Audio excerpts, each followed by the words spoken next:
Hello everyone, data structures and algorithm की one shot की series में आपका बहुत बहुत स्वागत है। और ये हमारा डेटा स्ट्रक्चर का यूनिट वन का वन शॉट है। One shot. और इस कोर्स को ना यार मैं चाहूँगा, मैंने अभी तक इतना किसी से नहीं बोला, लेकिन मैं इस कोर्स को चाहूँगा कि ज़्यादा से ज़्यादा यार बच्चों के अंदर या फिर जो भी IPU के स्टूडेंट है ना, उनके साथ ज़्यादा से ज़्यादा शेयर करो यार इस कोर्स को। लिटरली कसम से इस कोर्स को अगर तुमने अपने दोस्तों के साथ शेयर नहीं करना फिर तो भाई पाप लगेगा कसम से तुम्हें।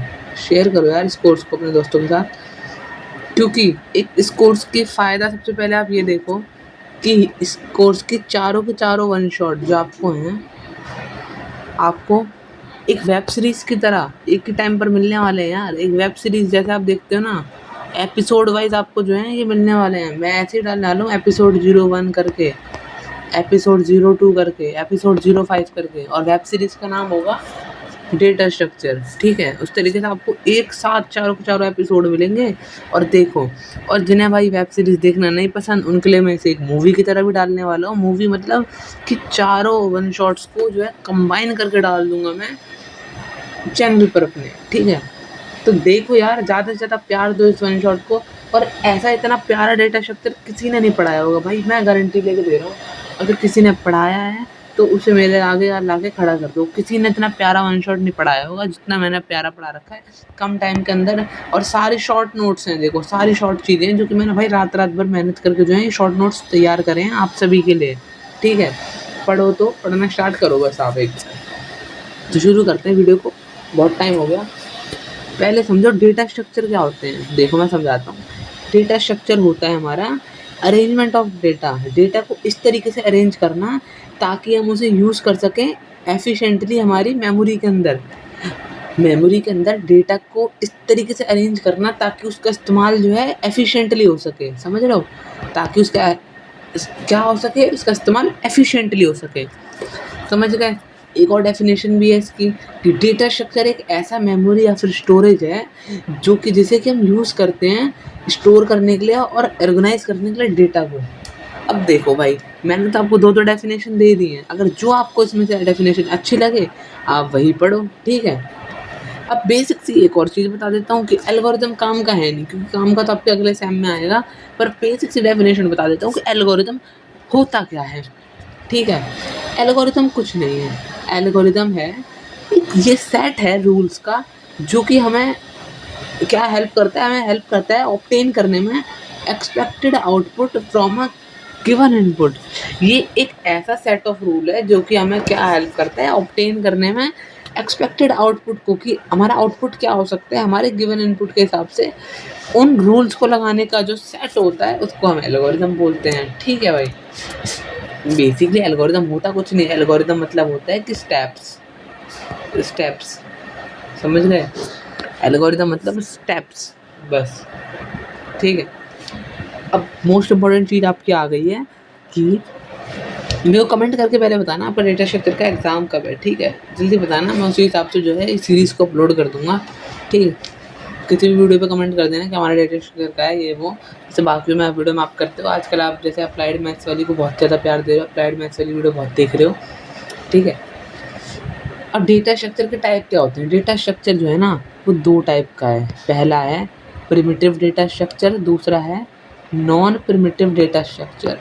देखो प्रिमिटिव डेटा स्ट्रक्चर कौन से डेटा स्ट्रक्चर होते हैं।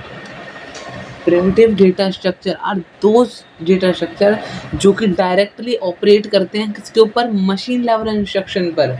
उन्हें हम प्राइमरी डेटा स्ट्रक्चर कहते हैं।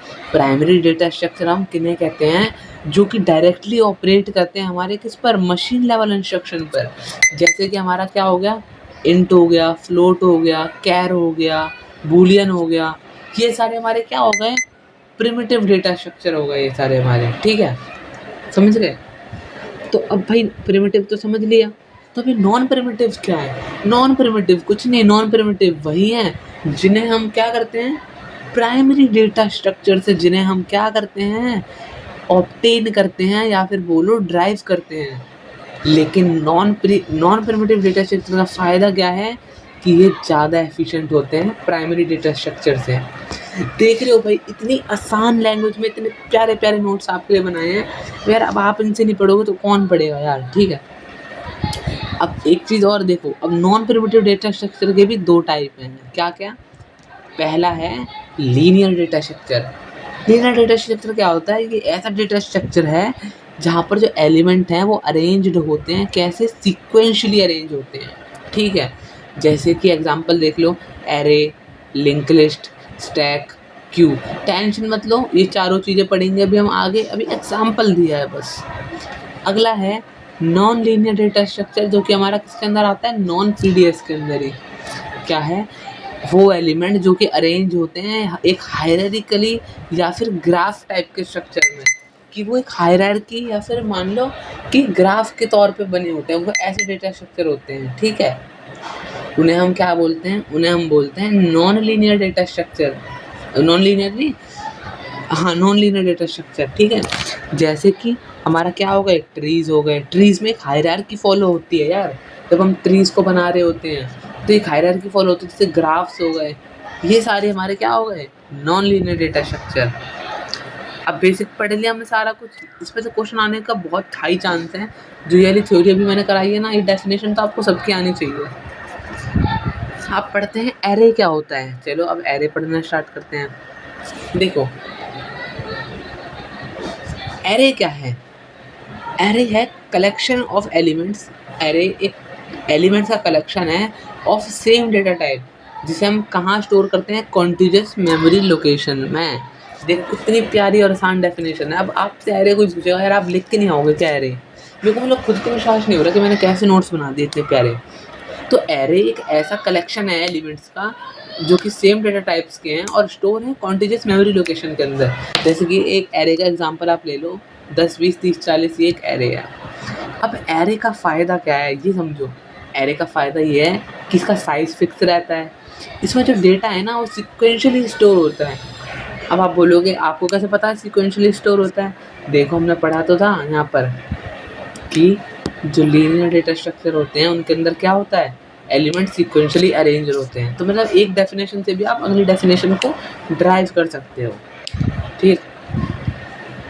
इसमें अगला एडवांटेज देखो, इसमें हम किसी भी एलिमेंट को जो है फास्ट एक्सेस कर सकते हैं, क्योंकि इसके अंदर जो है इंडेक्स का इस्तेमाल हो रखा है। तो समझ गए कि इसके अंदर हम जो है किसी भी एलिमेंट को जो है बहुत ही ज़्यादा फास्ट एक्सेस कर सकते हैं, इसलिए जो है इसके अंदर सर्चिंग बहुत फास्ट होती है एरे के अंदर। इसमें हम क्या क्या ऑपरेशन कर सकते हैं? इंसर्शन कर सकते हैं, डिलीशन कर सकते हैं, ट्रैवर्सल कर सकते हैं, सर्चिंग कर सकते हैं, ठीक है। अब अगले डेटा स्ट्रक्चर पे मूव करते हैं जो कि है स्टैक। स्टैक एक लीनियर डेटा स्ट्रक्चर है जो कि फॉलो करता है किसे? लीफो को। LIFO means last in first out. LIFO means होता है कि लास्ट इन फर्स्ट आउट। इसका मतलब ये है जो एलिमेंट हमारा इंसर्ट हुआ है लास्ट में, जो एलिमेंट हमारा लास्ट में इंसर्ट हुआ है वही सबसे पहले जो है रिमूव होगा। ये है लीफो प्रिंसिपल का मतलब। जैसे कि हमें मान लो एक स्टैक होता कैसे है? स्टैक ऐसे होता है, ये एक स्टैक है। हमें कमांड दी गई, क्या क्या दिया गया? हमसे पहले बोला पुश करो 10 को, 20 को, 30 को और फिर पॉप कर दो 30 को। तो चलो पहले डालते हैं, 10 डाल दिया, 20 डाल दिया, 30 डाल दिया। अब हमसे डिलीशन के लिए बोला है, तो हमारा जो TOS क्या है? TOS मतलब top of the stack. Stack का जो टॉप का एलिमेंट है वो हमारा क्या है? 30। तो जो लास्ट में डला है ना, लास्ट मतलब 30 लास्ट में डला है, तो 30 डिलीट भी समय पहले होगा, समझ रहे हो।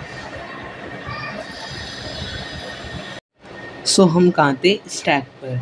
कि स्टैक में मान लो हमने पहले पुश कर दिया 10 को, फिर 20 को, फिर 30 को। फिर 10 सबसे नीचे गया, फिर 20 आया, फिर 30 आया। अब 30 हमारे यहाँ पे क्या है? 30 हमारा टॉस मतलब टॉप ऑफ स्टैक। स्टैक का जो टॉप है वो हमारा क्या है? 30 है। सो अब इसमें पहले हमने क्या है प्रिंसिपल पढ़ा था। इसका जो प्रिंसिपल होता है वो होता है LIFO. LIFO means last in first out. जो एलिमेंट लास्ट में आया है ना वो सबसे पहले डिलीट होगा। तो समय पहले जब हमें पॉप करना है तो पॉप कौन होगा? समय पहले 30 पॉप होगा। पॉप मतलब डिलीट। एक ऑपरेशन होता है स्टैक के अंदर पॉप नाम का, पढ़ लिया ये। अब चलते हैं नेक्स्ट उस पर, जो कि है क्यू। क्यू क्या है? क्यू कुछ नहीं है, क्यू एक लीनियर डेटा स्ट्रक्चर है जो कि क्या फॉलो करता है, फीफो प्रिंसिपल को फॉलो करता है। फीफो प्रिंसिपल मतलब first in first out, first in first out. ये प्रिंसिपल हमारा क्या करता है, फॉलो करता है फीफो प्रिंसिपल को। फीफो प्रिंसिपल मतलब फर्स्ट इन फर्स्ट आउट। इसका मतलब समझो क्या है, इसका मतलब ये है कि जो एलिमेंट हमारा सबसे पहले इंसर्ट होगा, डिलीट भी वही सबसे पहले होगा। मानो हमने इंसर्ट कराया 10 20 30, तो 10 सबसे पहले इंसर्ट हुआ, तो 10 ही सबसे पहले डिलीट होगा। 10 हमारा क्या है, फ्रंट में, 30 रियर में, एंड में। तो अगर डिलीशन हैपन होगा तो समय पहले 10 ही डिलीट होगा, क्योंकि वो हमारा फ्रंट में है एलिमेंट, फर्स्ट एलिमेंट है। इसमें कुछ ऑपरेशंस होते हैं क्यू के अंदर। पहला ऑपरेशन है हमारा एन क्यू करना। एन क्यू मतलब क्यू के अंदर किसी वैल्यू को पुट करना, ठीक है, इसे हम बोलते हैं एन क्यू करना। दूसरा है डी क्यू करना, उसे रिमूव करना। एलिमेंट को इंसर्ट करने के लिए एन क्यू, रिमूव करने के लिए डी क्यू, ठीक है। और अगर फ्रंट एलिमेंट देखना है, तो अगर फर्स्ट एलिमेंट देखना है आपको क्यू के अंदर का, तो उसके लिए है फ्रंट नाम का एक ऑपरेशन। टाइम कॉम्प्लेक्सिटी क्या होती है? अब हमने जो है अपना पूरा स्टार्टिंग का पार्ट जो है, हमने सारे लिंक लिस्ट, ये सारी चीज़ें जो है कंप्लीट कर दी हैं। स्टैक, एरे वैरे, ये सारी चीज़ें कंप्लीट हो गई। अब हम आ गए हैं प्रॉपर डेटा स्ट्रक्चर, जहाँ पर हम जो है सॉर्टिंग वगैरह ये सारी चीज़ें अच्छे से जो है पढ़ेंगे। ये सारी चीज़ें हम यहाँ पर करने वाले हैं। तो चलिए शुरू करते हैं। जैसे कि अब टाइम कॉम्प्लेक्सिटी होती क्या है? देखो, टाइम कॉम्प्लेक्सिटी बहुत आसान है। टाइम कॉम्प्लेक्सिटी हमें बताता है कि एक एल्गोरिथम जो है कितना टाइम लेता है रन करने में, अगर इनपुट साइज़ को हम जो है ग्रेजुअली इंक्रीज़ करते हैं, धीरे-धीरे इंक्रीज़ करते हैं, तो जो है कितना टाइम जो है कोई एल्गोरिथम जो है रन करने के लिए लेता है। डेफिनेशन इंग्लिश में सुनाता हूँ। How much time an algorithm takes to run as an input size increases, ठीक है। जैसे जैसे इनपुट साइज़ इंक्रीज़ होता है, वैसे वैसे हमारा एल्गोरिथम रन करने के लिए कितना टाइम लेता है, वो हमारा टाइम कॉम्प्लेक्सिटी बताता है। ये हमें एल्गोरिथम को कंपेयर करने में हेल्प करता है। It help us to compare algorithm, ठीक है। अब टाइम कॉम्प्लेक्सिटी को समझो अच्छे से। क्या है यहाँ पे, मानो हमारे पास एक एरे है जिसके अंदर 10 एलिमेंट हैं, और एक एरे है जिसके अंदर 10,000 एलिमेंट हैं, ठीक है।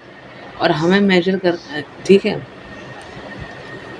तो अब हमें कुछ सर्चिंग परफॉर्म करनी है। तो किसी भी एलिमेंट को सर्च करने के लिए टाइम किस में ज़्यादा लगेगा? ऑफ कोर्स सी बात है, 10 के जिसके अंदर एलिमेंट है उसमें ज़्यादा टाइम लगेगा, क्योंकि वो एक एक करके सर्च करने जाएगा ना, इसलिए बहुत टाइम लग जाएगा। लेकिन 10 एलिमेंट हैं तो 10 बार सर्च करना है बस। अगर एलिमेंट पहला होगा तो वो और भी आसान चीज़ है। तो यही हमारा क्या बताता है कि टाइम कॉम्प्लेक्सिटी बताता है कि ये इसमें कम टाइम लग रहा है, इसके अंदर ज़्यादा टाइम लग रहा है। और हम इस ग्रोथ को, जो टाइम जो बढ़ रहा है, इसकी ग्रोथ को मेजर करने के लिए हम किसका इस्तेमाल करते हैं? हम इस्तेमाल करते हैं एसिम्प्टोटिक नोटेशंस का।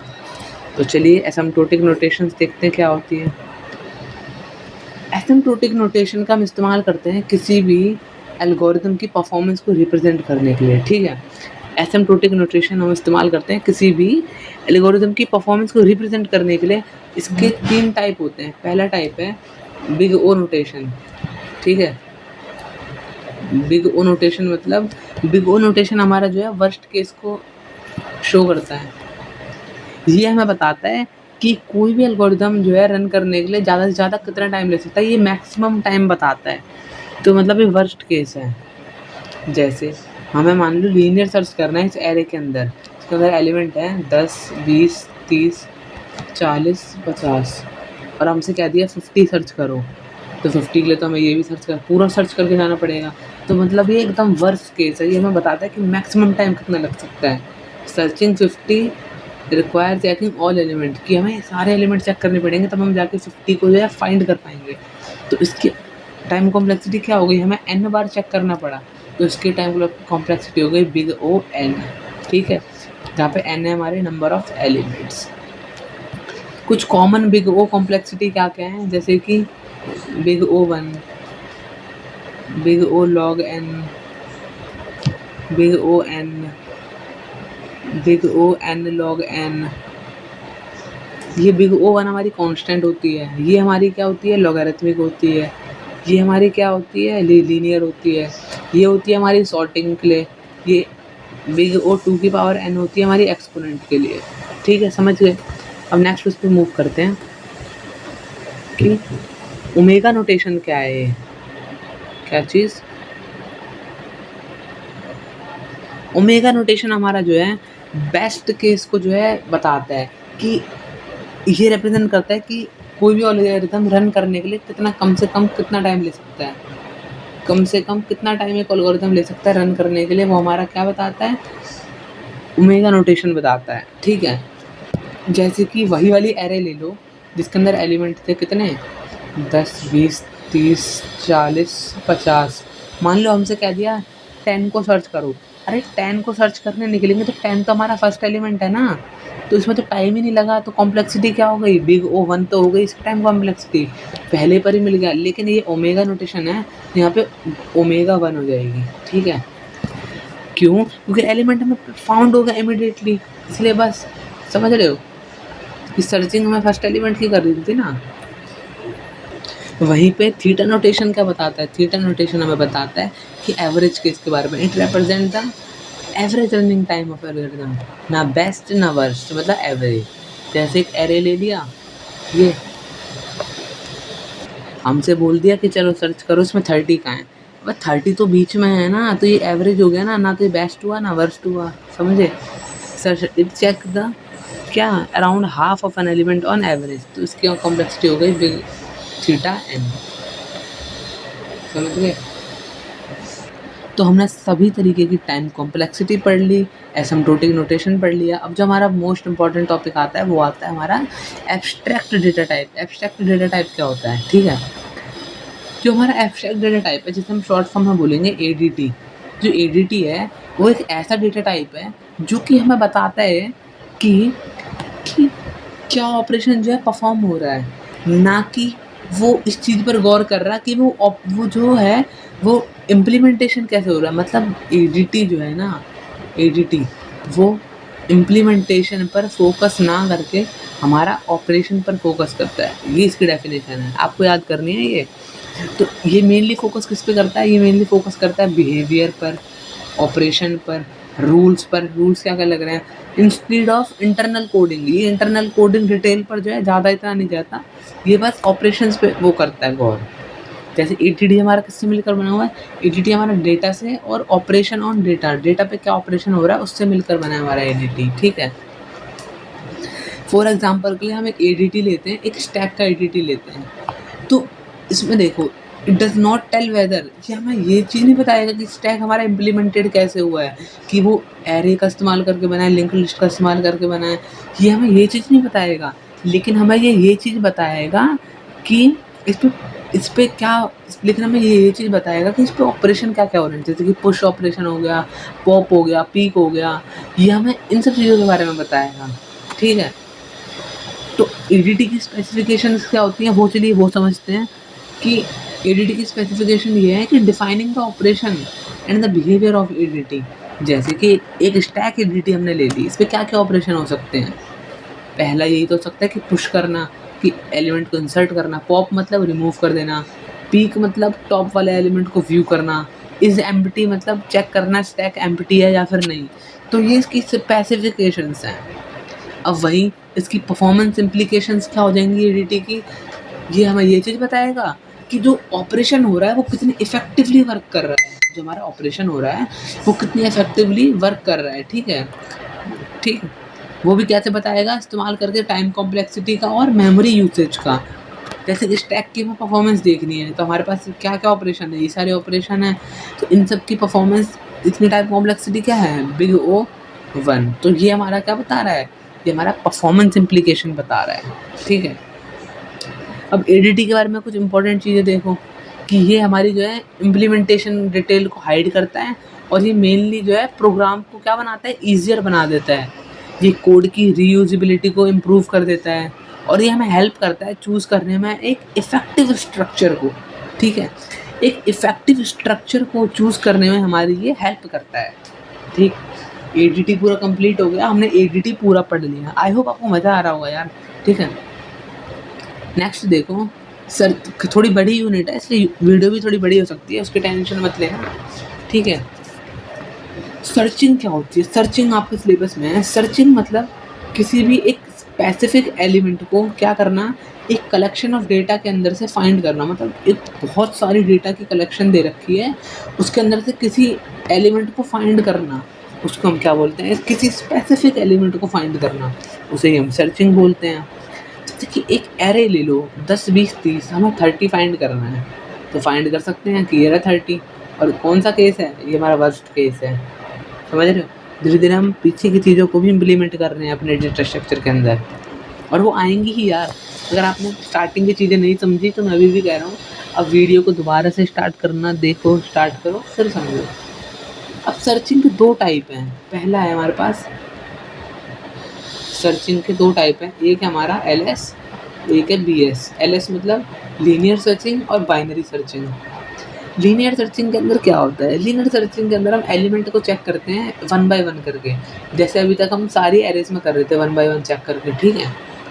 वैसे ही इसका स्टेप क्या होता है? पहले एलिमेंट, फर्स्ट एलिमेंट से स्टार्ट करो, फिर कंपेयर करो एक दूसरे को, और अगर एलिमेंट मिल जाता है तो फिर क्या कर दो, स्टॉप कर जाओ वहीं पे। जैसे कि हमें 30 सर्च करना है उसी के इसके अंदर ही, तो 10 पे गए नहीं मिला, 20 पे गए नहीं मिला, 30 पे आते ही मिल गया एलिमेंट, तो वहीं स्टॉप हो गए। इसकी टाइम कॉम्प्लेक्सिटी क्या हो गई? Big O N। Big O N क्यों है? इसके डिसएडवांटेज क्योंकि ये है ना कि ये काफ़ी स्लो है अगर लार्ज डेटा में मिल जाए तो, ठीक है। और इसका एडवांटेज ये है कि ये क्या है, सिंपल है काफ़ी ये, लेकिन अनसॉर्टेड एरे पर काम करता है हमेशा। इसके लिए हमें सॉर्टेड एरे होने की कोई ज़रूरत नहीं है, इसका ये फ़ायदा है। बाइनरी सर्च पढ़ो, अब सॉर्टेड अनसॉर्टेड का आप समझोगे कि ये क्या बवाल था, ठीक है। बाइनरी सर्च हमारा है कि इसमें ये बाइनरी सर्च जो है हमारा सिर्फ वर्क करता है किस पर? सॉर्टेड एरेज पर। सॉर्टेड एरे मतलब जो कि सॉर्टेड है, मतलब असेंडिंग ऑर्डर में जो सॉर्टेड है, ठीक। जो सॉर्टेड मतलब 1 2 3 4 ऐसे सॉर्टेड है असेंडिंग ऑर्डर में। इसका मेन फॉर्मूला क्या है? किस रूल पे काम करता है? ये जो है हमारा एरे को क्या करता है? रिपीटेडली डिवाइड करता है हाफ्स के अंदर, फिर उनमें सॉर्टिंग अप्लाई करता है। जैसे कि देखो, हमें एक एरे दे दिया 10 20 30 40 50, ठीक है। हमें 40 सर्च करना है, ठीक। अब हम सबसे पहले इस एरे का मिड फाइंड करेंगे। मिड हमें पता चला 30। अब हम चेक करेंगे कि जो एलिमेंट हमें सर्च करना है वो 30 से छोटा है या बड़ा है। तो हमारा एलिमेंट क्या है? 30 से बड़ा है। तो हम सिर्फ जो है राइट साइड को ही क्या करेंगे? सर्चिंग करेंगे राइट साइड में। हम लेफ्ट साइड को छुएंगे भी नहीं, क्योंकि हमें पता है हमारा एलिमेंट वहाँ पे मिलना ही नहीं है, तो हम अपना टाइम कॉम्प्लेक्सिटी को खामखा क्यों बढ़ाएं, ठीक है। तो ये फ़ायदा है बाइनरी सर्च का। तो हम क्या करेंगे? सर्च करेंगे सिर्फ राइट हाफ को, और हमारा 40 जो है मिल जाएगा। इसका एडवांटेज ये है कि ये काफ़ी फास्ट काम करता है। डिसएडवांटेज बस यही है कि एरे हमेशा सॉर्टेड होना चाहिए, ये तभी काम करेगा आपका, ठीक है। इसकी टाइम कॉम्प्लेक्सिटी देखो क्या बढ़िया है एकदम, बिग O log n, ठीक है। ये बढ़िया टाइम कॉम्प्लेक्सिटी है एकदम। इतना पढ़ लिया सब ने, समझ आ गया सबको अच्छे से? नहीं आया वीडियो दोबारा एक बार चेक करके आओ, देख करके आओ, सब समझ आ जाएगा अच्छे से एकदम। अब जिस टॉपिक पर पढ़ने जा रहे हैं वो टॉपिक आपको अच्छे से आना ही आना चाहिए। इसमें देखो 5 टाइप की आपकी क्या है? सॉर्टिंग है। 5 टाइप की क्या है? सॉर्टिंग है। उनमें से आपका क्विक सॉर्ट, और कौन सा ये आपका हो गया, क्विक सॉर्ट हो गया, और मर्ज सॉर्ट बेहद इम्पोर्टेंट है, और हीप सॉर्ट, ये आपसे पूछा जाता है, ये बहुत इम्पोर्टेंट है, ठीक है। अब हम क्या करते हैं, देखो सॉर्टिंग का मतलब क्या है? सॉर्टिंग का मतलब यह है कि डेटा को असेंडिंग या फिर डिसेंडिंग ऑर्डर में अरेंज करना। इसी चीज़ को हम क्या बोलते हैं? सॉर्टिंग बोलते हैं, ठीक है। जैसे कि हमें एक ही उलझा हुआ डेटा दिया था 10 50 40 30, अब हमने इसे क्या कर दिया? असेंडिंग ऑर्डर में सॉर्ट कर दिया, तो क्या हो गया? 10 30 40 50, ये सॉर्ट हो गया। पर ये सॉर्टिंग होती कैसे है? अब वही चीज़ समझेंगे। हमारे सिलेबस में जो सॉर्टिंग है वो है comparison based sorting. Comparison based sorting, ठीक है। तो चलिए शुरू करते हैं कंपैरिजन बेस्ड सॉर्टिंग को। कंपैरिजन बेस्ड सॉर्टिंग हमारी जो कंपैरिजन बेस्ड सॉर्टिंग है उसके अंदर हमारा जो एल्गोरिथम क्या करता है, सॉर्ट करता है डेटा को बाय कंपेयरिंग एलिमेंट को कंपेयर करके हमारा जो है डेटा क्या होता है, सॉर्ट होता है। हमारी सॉर्टिंग कितने टाइप की है, 5, इंसर्शन, शेल, मर्ज, क्विक और हीप सॉर्टिंग। बहुत ही प्यारी सॉर्टिंग है। चलिए अब धीरे धीरे इन्हें समझते हैं। ठीक, पहली है इंसर्शन सॉर्ट। इंसर्शन सॉर्ट का मतलब क्या है, इसके अंदर हमारे जो एलिमेंट हैं वो इंसर्ट होते हैं कहाँ पर, एक करेक्ट पोजीशन में 1 by 1। ये इसकी डेफिनेशन है। अब इसका एल्गोरिथम समझो। एल्गोरिथम मतलब स्टेप्स कि आपको कैसे जो है इसको परफॉर्म करना है। सबसे पहले क्या कर लो, जो अभी आपको एक एरे गिवन होगा, सबसे पहले उसको स्प्लिट कर लो 2 पार्ट्स के अंदर। पहला पार्ट होगा सॉर्टेड एरे, उसको सॉर्टेड एरे बोल दो, और दूसरा होगा उसे अनसॉर्टेड एरे बोल दो। ठीक है, समझ गए इतना। अब नेक्स्ट देखो क्या करना है। अब जो आपका जो फर्स्ट एलिमेंट है, जो आपका फर्स्ट एलिमेंट है किसका, अनसॉर्टेड एरे का फर्स्ट एलिमेंट है, उसको आप क्या बोल दो, की बोल दो। उसको क्या बोल दो, की नाम दे दो। और फिर चेक करो राइट से लेफ्ट की तरफ, अगर आपका जो की है वो सॉर्टेड एरे की वैल्यू से क्या है, बड़ी है, तो कुछ भी मत करो। लेकिन अगर आपकी जो की है वो छोटी है सॉर्टेड एरे की वैल्यू से, देन इन वैल्यूज़ को स्वैप कर दो। ठीक, स्वैप कर दिया, देन शिफ्ट कर दो की को कहाँ पर, लेफ्ट साइड में जो है शिफ्ट कर दो। कंपेयर करने के बाद सॉर्टेड एरे, मतलब जो लार्जर वैल्यू है ना उसे राइट साइड भेज दो। ये है।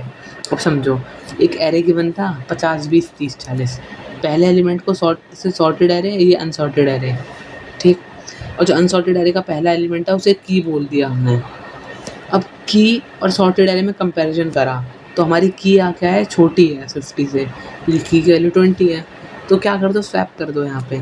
तो क्या हो गया, 20 इधर आ गया, 50 इधर आ गया। अब ये हमारा सॉर्टेड एरे हो गया। अब अनसॉर्टेड एरे का पहला एलिमेंट 30 है, तो हमारी नई की क्या बन गई, 30 बन गई। अब 30 को 50 से कंपेयर करा तो फिर से 30 छोटा है 50 से, तो 30 इधर आ गया और 50 इधर चले गया और 40 इधर चले गया। अब ये 3 हमारे सॉर्टेड एरे हो गए और ये लास्ट अनसॉर्टेड एरे रह गया। और अनसॉर्टेड एरे की पहली वैल्यू को हम क्या बोलते हैं, की। तो 40 को हमने 50 से कंपेयर करा तो 50 बड़ा निकला, तो हमने 50 को फिर से राइट साइड भेज दिया और 40 इस साइड आ गया। और इस तरीके से हमारा पूरा एरे क्या हो गया, सॉर्ट हो गया। आई होप कि बहुत आसान होगा, आपको समझ आया होगा। इसकी टाइम कॉम्प्लेक्सिटी पर थोड़ी सी बात कर लेते हैं कि बेस्ट केस के लिए इसकी टाइम कॉम्प्लेक्सिटी होती है बिग O(n), और एवरेज के लिए होती है बिग O(n²), और वर्स्ट के लिए होती है, क्या होती है, वर्स्ट है ही नहीं, क्योंकि वर्स्ट के लिए होती है Ω(n²) ही, बिग O(n²) ही उसकी वर्स्ट के लिए होती है। लेकिन है तो ठीक, लेकिन ये ज़्यादा वो नहीं है, टाइम एफिशिएंट नहीं है ये वाला मेथड। इसीलिए हमारे पास इसी का एक इम्प्रूव्ड वर्जन आता है जिसे हम बोलते हैं सेल शॉर्ट मतलब ये क्या है, इम्प्रूव वर्जन है हमारा इंसर्शन सॉर्ट का।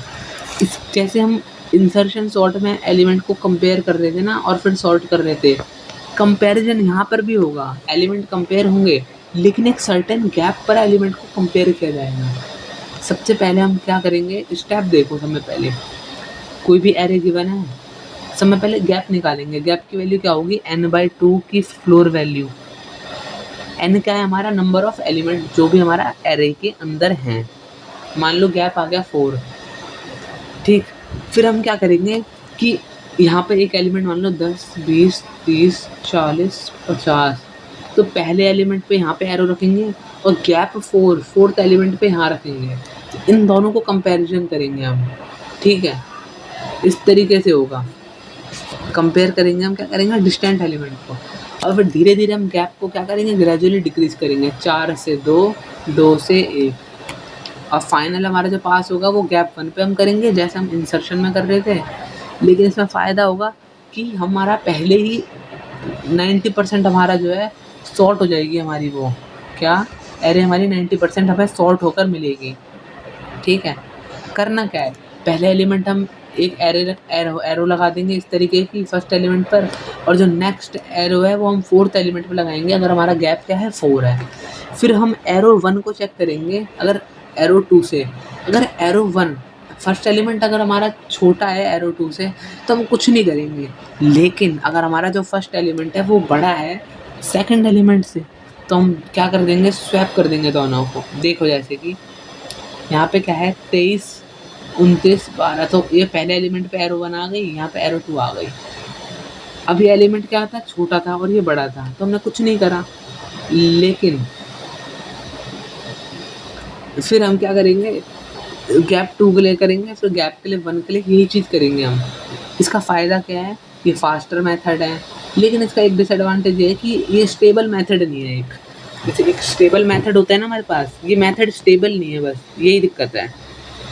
ठीक है, अब चलते हैं नेक्स्ट मेथड पे। ये देखो ये नोट्स हैं आपके प्यारे से।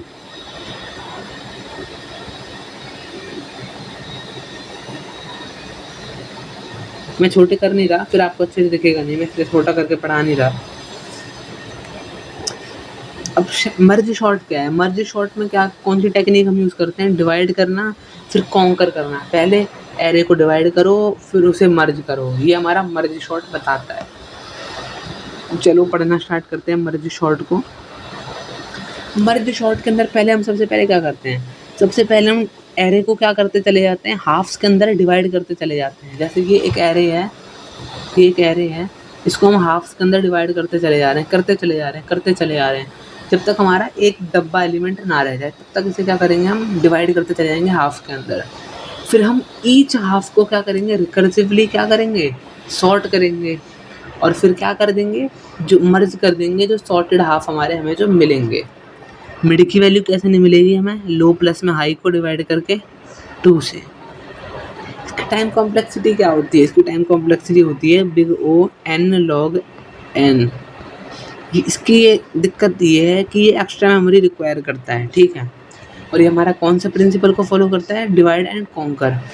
ये रिकर्सिव होता है, नेचर ऑफ अप्रोच इसकी रिकर्सिव होती है, ये एक स्टेबल एल्गोरिदम है, ये एक इन प्लेस एल्गोरिदम है। लेकिन इसका एक डिसएडवांटेज ये है, अगर आपकी एरे ऑलरेडी सॉर्टेड है तो तब भी आपको ये सारे स्टेप जो हैं लगाने ही पड़ेंगे। अब ये समझो यहाँ पे सॉर्टिंग हुई कैसे, यहाँ आ जाओ। अब ये एरे है आपकी, ठीक है, इसे मैंने डिवाइड कर दिया हाफ हाफ में, ये डिवाइड हो गया, ये डिवाइड हो गया, ठीक। अब इसको फिर डिवाइड कर दिया, इसको फिर डिवाइड कर दिया, इसको फिर डिवाइड कर दिया, इसको फिर डिवाइड कर दिया, इसको फिर डिवाइड कर दिया। अब 7 और 3 में कंपेयर करो कौन छोटा है, जो छोटा है वो आगे आ जाएगा, तो 3 और 7 आगे आ गया, 16 ऐसे ही रहेगा। 2 और 24 में 2 आगे आ गया, 24 आगे आ गया। 4 और 11 में ये ऑलरेडी सॉर्टेड थे। देखो 9 और 5 में 5 छोटा था तो 5 आगे आ गया। अब देखो, अब ये ठीक है। अब 3, 7 और 16 में कंपैरिजन करो, ये 3 है, 7 है, 6 है। 3 को बोलो आप I और 6 को बोलो J। अब I और J में से जो छोटा है ना वो पहले आ जाएगा, मतलब 3 छोटा है तो 3 पहले आ गया। अब इस I को काट दो, अब नेक्स्ट I बन गया हमारा 7। अब I और J में जो छोटा है उसे पहले ले आओ, तो 6 छोटा है, 6 यहाँ आ गया, फिर 7 आ गया। बस इस तरीके से सॉर्टिंग करनी है, और फिर जब फाइनली जब सॉर्ट हो जाए तो इन्हें मर्ज कर देना है इस तरीके से। ये मर्ज कर दिया हमने, ठीक है। अभी हम डिवाइड कर रहे थे, अभी लास्ट स्टेप हमारा क्या है, कॉन्कर कर दिया हमने, ठीक है। आई होप आपको अच्छे से समझ आ रहा होगा। अब चलते हैं नेक्स्ट उस पर। नेक्स्ट है हमारा मेथड कौन सा, क्विक सॉर्ट। क्विक सॉर्ट काफ़ी आसान सा है, चलो देखते हैं। ये काफ़ी पूछा जाता है एग्जाम में, ये भी डिवाइड एंड कॉन्कर अप्रोच को ही फॉलो करता है। सबसे पहले क्या करो, जो भी एरे गिवन है एक पाइवट मान लो जो कि फिक्स रहेगा, और 2 पॉइंटर मान लो P और Q नाम से, ठीक है। जैसे जैसे बोल रहा हूँ वैसे वैसे करते रहो। अपने कॉपी पकड़ो, कॉपी के अंदर एक एरे बनाओ अपने मन के हिसाब की, उसमें एक पाइवट मान लो, कोई भी कुछ भी कैसा भी, 2 पॉइंटर मान लो P और Q नाम के, करते रहो साथ साथ। अब P के लिए क्या करो, लेफ़्ट से राइट चेक करो, लेफ़्ट से राइट स्लाइड करो, लेफ़्ट से राइट एरे के अंदर, एरे के अंदर। जैसे ही आपको जो भी एरे के अंदर कोई नंबर है वो आपको पाइवट से बड़ा या बराबर मिल जाए तो P को वहीं पर रोक दो, P को वहीं पर रोक दो। वहीं पर रोक दिया। सिमिलरली क्यू के लिए राइट से लेफ्ट स्लाइड करो, और जैसे ही कोई नंबर आपका पिवट से छोटा या बराबर मिल जाए तो क्यू को वहीं रोक दो, क्यू को वहीं रोक दो। रोक दिया। अब ये चीज़ चेक करो कि पी और क्यू ने एक दूसरे को क्रॉस किया है कि नहीं। अगर पी और क्यू ने एक दूसरे को क्रॉस किया होगा तो पिवट और क्यू की वैल्यू को क्या कर दो, स्वैप कर दो, मतलब बदल दो आपस में। अगर क्रॉस नहीं करा है तो पी और क्यू की वैल्यू को स्वैप कर दो आपस में। समझे? करते रहो साथ साथ। अब जैसे ही अगर अगर हमारा क्रॉस नहीं हुआ, अगर हमारा क्रॉस हो गया तो हमने पिवट और क्यू की वैल्यू को क्या कर दिया, स्वैप। यहाँ से नई प्रॉब्लम ये आएगी, नया वो सुनो स्टेप अगला, कि अब हमारा जो पिवट है, नया एक पिवट आ गया, तो अब आपको एरे को क्या करना है, डिवाइड करना है। अब देखो डिवाइड आ गया ना, डिवाइड कर दो एरे को। कहाँ से डिवाइड कर दो? एरे को ओल्ड पिवट से, जहाँ पे हमारा ओल्ड पिवट की वैल्यू है ना, वहाँ से उस एरे को डिवाइड कर दो। और सिमिलरली फिर वही सारे स्टेप जो है अप्लाई कर दो जो अभी तक हमने यहाँ पढ़े हैं। ठीक। बेस्ट केस में इसकी टाइम कॉम्प्लेक्सिटी होती है big O n log n। Average case में भी n log n। Worst case में हो जाती है बिग O n स्क्वायर। ये एक नॉन एडक्टिव है, ये काफ़ी फास्ट है और ये नॉट स्टेबल है। इसकी काफ़ी खामियां भी हैं और अच्छी चीज़ें भी हैं। चलो इतना हम एंड तक आ गए हैं अपना। बस अब लास्ट बट नॉट लीस्ट एक आखिरी सा हमारा प्यारा सा एक टॉपिक रह गया है, जो कि हमारा हीप सॉर्ट। अगर मैं चाहता तो इसे उसमें भी पढ़ा सकता था। आपका यूनिट 2 के अंदर भी है, भी खैर यूनिट 2 के अंदर भी है, वहाँ भी देखेंगे, इसको लपेट लेंगे। अगर मिल गया तो ये हत्ते चढ़ गया हमारे, अगर इसको वहाँ भी कोशिश करेंगे निपटाने की। यहाँ तो खैर पढ़ा ही रहा हूँ। वैसे तो आपको इस चारों के चारों जो वन शॉट हैं एक साथ प्रोवाइड होने वाले हैं। 1 मिनट के अंदर आपको सारे आपकी स्क्रीन पर आ जाएंगे, सारे के सारे आप देख सकते हो पूरी वेब सीरीज़ को। ठीक है, चलो तो अब हीप सॉर्ट देखते हैं। हीप सॉर्ट के लिए आपको पहले हीप की प्रॉपर्टी पता होनी चाहिए। हीप होता क्या है? हीप एक इस तरीके का BST है जो कि एक हीप प्रॉपर्टी को फॉलो करता है। हीप हमारे 2 टाइप के होते हैं। पहला होता है मैक्स हीप, दूसरा होता है मिनी हीप। जो मैक्स हीप होता है ना, मैक्स हीप की प्रॉपर्टी सुन लो पहले। मैक्स हीप के अंदर जो पेरेंट है ना, वो हमेशा चाइल्ड से बड़ा या बराबर होगा। मिनी हीप के अंदर क्या होगा, जो चाइल्ड है वो हमेशा पेरेंट से बड़ा या बराबर होगा। ये प्रॉपर्टी है। तो सबसे पहले हमें हीप सॉर्ट के लिए क्या करना होता है, सुनो। सबसे पहले हमें हीप को बनाना होता है। हीप बनाओ, फिर रिमूव करते रहो किसको, रूट को। रूट मतलब टॉप के एलिमेंट को रिमूव करते रहो रिपीटेटिवली। फिर जो लार्जेस्ट एलिमेंट हमारा है उसे हम एंड में प्लेस करते रहो। जैसे 30 को डिलीट करा तो 30 को लास्ट में प्लेस कर दिया, 20 को रिमूव करा तो 20 को लास्ट में प्लेस करते रहे। इस तरीके से समझो। अब हीप सॉर्ट, पहले हीप बनाओ, बिल्ड करो हीप। हमें एक एरे दे दी। हीप बनाने का फॉर्मूला क्या होता है, लेफ़्ट से राइट, टॉप से बॉटम। ठीक है, 15 दे दिया, 15 को लिख दिया। लेफ़्ट में क्या आ गया, 15 के लेफ़्ट में आया 20। ये हीप सॉर्ट की प्रॉपर्टी को क्या कर रहा है, वायलेट कर रहा है। क्या हमें क्या कर रहे हैं, मैक्स हीप बना रहे हैं एक। तो मैक्स हीप में क्या होता है, पेरेंट्स बड़ा होता है, तो 20 यहाँ चलेगा, स्वैपिंग हो जाएगी और 15 यहाँ आ गया। ठीक है, 15 यहाँ आ गया। अब 7 इंसर्ट कर दिया, 7 आ गया, सही है। 9 इंसर्ट कर दिया, यहाँ आ गया 9। 15 इंसर्ट कर दिया, इधर आ गया 15। क्या बन गया हमारा, ये हमारा क्या बन गया, हीप बन के तैयार हो गया। कौन सा हीप, मैक्स हीप जो है बन के तैयार हो गया। अब डिलीशन स्टार्ट करो। सबसे पहले मैं क्या करूँगा, डिलीट करूँगा 30 को। जैसे ही आप रूट को डिलीट करोगे ना, तो रूट को डिलीट करने के बाद आप रूट को रिप्लेस किससे करोगे, रूट को आप रिप्लेस करोगे उसी हीप के लास्ट एलिमेंट से। लास्ट एलिमेंट कौन सा है, 15। तो यहाँ पर क्या आ जाएगा, 15 आ जाएगा। क्या आ गया यहाँ पर, 15 आ गया। अब जैसे ही अपना 30 को डिलीट करा तो 30 को लास्ट में लिख दिया एरे के। ठीक, 15 को आपने यहाँ पहुँचाया, लेकिन आपने देखा यार हीप की प्रॉपर्टी तो वायलेट हो रही है, तो आप क्या करोगे, स्वैपिंग कर दोगे ऐसे करके। तो 20 यहाँ पर आ गया, 15 यहाँ पर आ गया, 9 यहाँ पर आ गया, 7 यहाँ पर आ गया। अब प्रॉपर्टी फिर से सही काम कर रही है हमारी। ठीक, अब हमने क्या करा, डिलीट। अब हमने डिलीट कर दिया किसको, अब हम डिलीट करेंगे किसको, 20 को डिलीट करेंगे। 20 को जैसे हमने डिलीट करा तो ऊपर क्या पहुंच जाएगा, 9, क्योंकि 9 लास्ट एलिमेंट है ना, तो 9 यहाँ पहुंच गया, 15 यहाँ आ गया, 7 यहाँ आ गया। और यहाँ पर क्या आ जाएगा, 30 से पहले 20 आ जाएगा। देखो यहाँ पे 30 के बाद 20 आ गया, लेकिन यहाँ पर जैसे ही 9 गया और यहाँ 15 है और यहाँ 7 है, तो ही प्रॉपर्टी तो वायलेट हो गई ना, क्योंकि बड़ा एलिमेंट तो नीचे आ गया। फिर स्वैपिंग कर दी, स्वैपिंग कर दिया। अब हम क्या डिलीट करेंगे, 15 को, तो 15 को एरे के एंड में लिख दिया। यहाँ पर 30 है, यहाँ पर 30 है, 20 है और ये 15 है। जैसे ही आपने डिलीट करा तो 15 किससे रिप्लेस हो गया, 7 से, क्योंकि 7 लास्ट में था और नीचे 9 है। ये प्रॉपर्टी फिर वायलेट हुई, आपने फिर स्वैपिंग कर दी स्वैपिंग, 9 हो गया 7। अब आप क्या करो डिलीट, अब आप 9 को डिलीट करोगे और 9 किससे रिप्लेस हो जाएगा, 7 से। डिलीट करा 9 को तो 9 यहाँ पहुँच गया, 20 30, 9 यहाँ पहुँच गया, 7 यहाँ आ गया। और अब आप देखो आपको जो है सॉर्ट हो चुका है आपका पूरी एरे। मेरे को पता है मैंने इस यूनिट पे काफ़ी टाइम लगा दिया, बहुत ज़्यादा टाइम लग गया थोड़ा इसको, बेशक हमारी मिनी वीडियो थी लेकिन टाइम लग गया इसको करने में, क्योंकि हमने सारी चीज़ें बेसिक से लेके एडवांस तक डिटेल में करी हैं। ठीक है, टाइम तो इसलिए लगना ही था। ठीक है, तो चलिए आई होप आपको समझ आया होगा ये पूरा यूनिट 1। नेक्स्ट वीडियो में हम करेंगे हमारी यूनिट 2 को। ठीक है, चलिए मिलते हैं नेक्स्ट एपिसोड में वेब सीरीज़ के।